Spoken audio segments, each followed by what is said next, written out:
Here's an introduction to using page groups in your Noomu circles.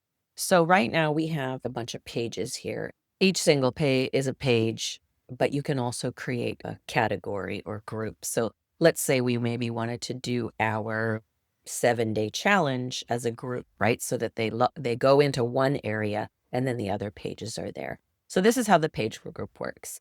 So we go add, we go page group, and let's just put 7-day challenge and then make it hidden. And then we've got this here.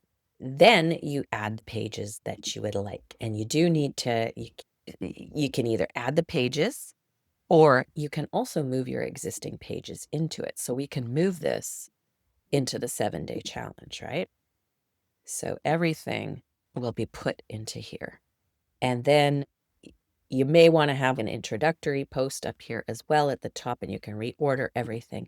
But now when your visitor clicks and goes to here, they immediately see the 7-day challenge. It opens up the different days for them. But that's basically how it works. If you have any questions, just let us know.